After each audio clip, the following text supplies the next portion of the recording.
Hi అండి. ఈరోజు మనం ఇంట్లో మార్నింగ్ మిగిలిపోయిన చపాతీలతో ఈవినింగ్ ఒక మంచి స్నాక్ రెసిపీ ఎలా తయారు చేసుకోవాలో చూద్దాం.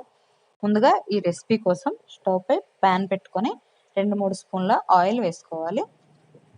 ఆయిల్ కాస్త హీట్ అయ్యాక ఇప్పుడు ఇందులో మనం జీలకర్ర, ఆవాలు, కరివేపాకు వేసుకోవాలి.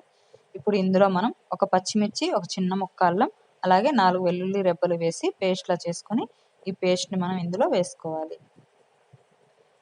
ఈ పేస్ట్ని మనం కాస్త పచ్చివాసన పోయేంత వరకు వేయించుకోవాలి. ఇలా ఇది మనం పచ్చివాసన పోయేంత వరకు వేయించుకున్న తర్వాత ఇప్పుడు ఇందులో మనం 2 బంగాళదుంపలను ఉడికించుకొని తురుముకోవాలి. ఇప్పుడు ఈ బంగాళదుంప తురుము కూడా ఇందులో వేసుకొని బాగా కలిపేసుకొని 2-3 నిమిషాల పాటు దీన్ని మనం ఉడికించుకోవాలి.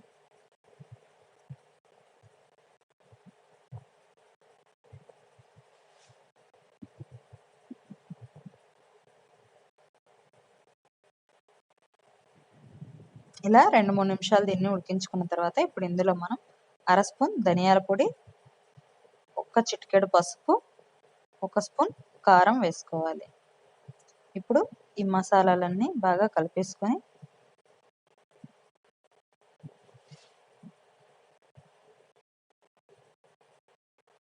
ఇప్పుడు ఇందులో మనం కట్ చేసి పెట్టుకున్న కొత్తిమీర కూడా వేసుకొని బాగా కలిపేసుకోవాలి. కొత్తిమీర వేసుకొని బాగా కలిపేసుకున్న తర్వాత స్టవ్ కట్టేసి ఇప్పుడు ఇందులో మనం కొంచెం నిమ్మరసం కూడా వేసి బాగా కలిపేసుకోవాలి. చివరగా రుచికి సరిపడా ఉప్పు కూడా వేసి బాగా కలిపేసుకొని ఈ మసాలాను మనం రెడీ చేసుకొని పక్కన పెట్టేసుకోవాలి.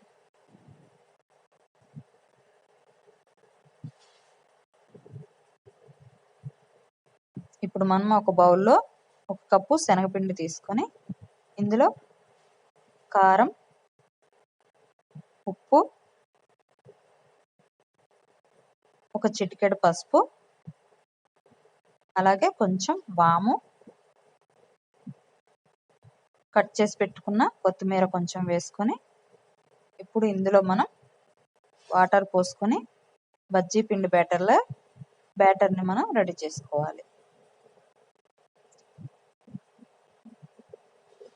ఇప్పుడు మనం చపాతీని తీసుకొని చపాతీ పైన మనం రెడీ చేసి పెట్టుకున్న ఈ మసాలాని ఇలా చపాతీ అంతా ఒక లేయర్లా అప్లై చేసుకోవాలి.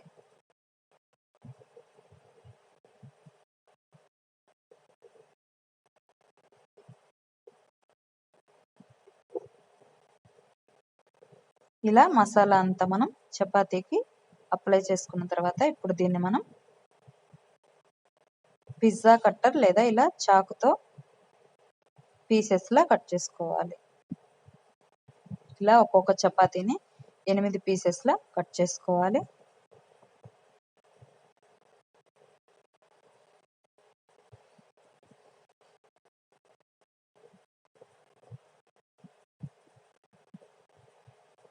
ఇలా మనం పీసెస్లా కట్ చేసుకొని పెట్టేసుకోవాలి.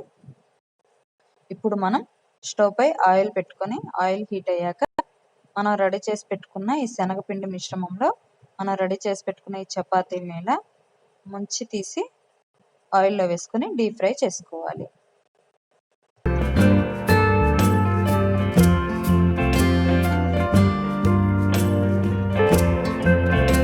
ఇలా వీటిని మనం 2 వైపులా కాస్త మంచి కలర్ వచ్చేంత వరకు వేయించుకోవాలి.